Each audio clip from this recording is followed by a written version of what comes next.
Anak lelaki umur 17 tahun dengan luka di wajahnya, sedang mencari cara bunuh diri dengan tenang. Hal apa yang terjadi, membuat dia terpikir untuk bunuh diri. Anak itu membawa tongkat di tangannya, dan berjalan dengan susah payah ke sekolah. Setiap saat dia melihat beberapa anak nakal itu, akan membuat hatinya tidak tenang. Melalui kehidupan yang susah ini, anak itu menangis tak berdaya. Tiba-tiba di layar monitor keluar sebuah iklan. Tertulis, "Jangan mati, ayo balas dendam. Kami akan membantumu." Anak itu melihat ke ibunya yang tertidur, dan memikir kembali apa yang terjadi padanya. Setelah lama dalam keraguan, anak itu memberanikan diri untuk menelpon. Pemeran utama, Kim, segera menemui anak itu. Di dalam mobil, anak itu menceritakan semua kejadian pahitnya. Rupanya nama anak itu adalah Park. Dia pindah ke sekolah ini beberapa hari yang lalu. Awalnya kehidupan di sekolah sangat tenang. Pertemanan dengan semua siswa juga terhitung akrab.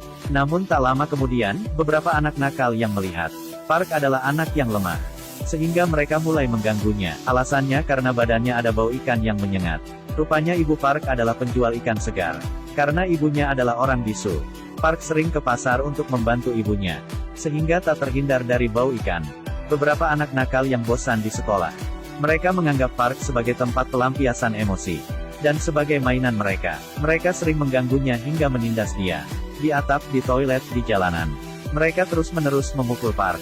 Mukanya yang penuh luka, tidak mendapatkan belas kasihan dari temannya. Malah mereka menertawakan Park.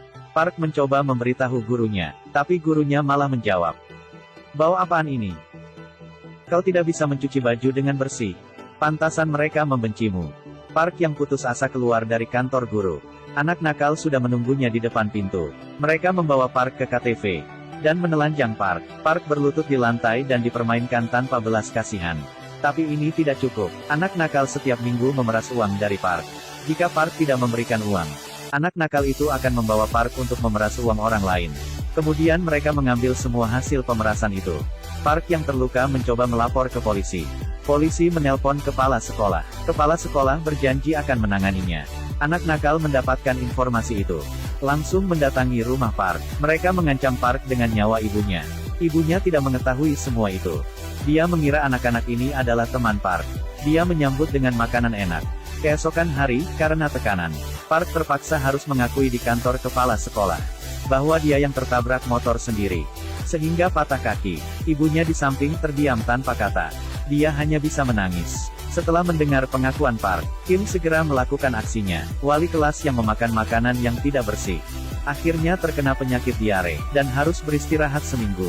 Kim berhasil menjadi guru sementara, dan berhasil masuk ke kelas Park.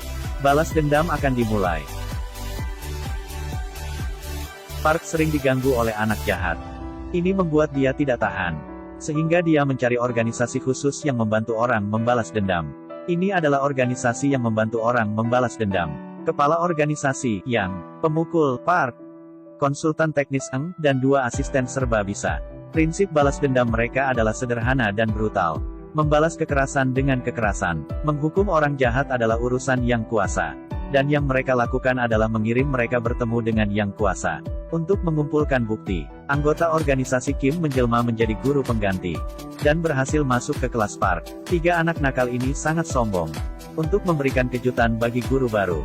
Saat Kim mengajar pelajaran pertama, mereka bangun dan meninggalkan kelas tanpa permisi.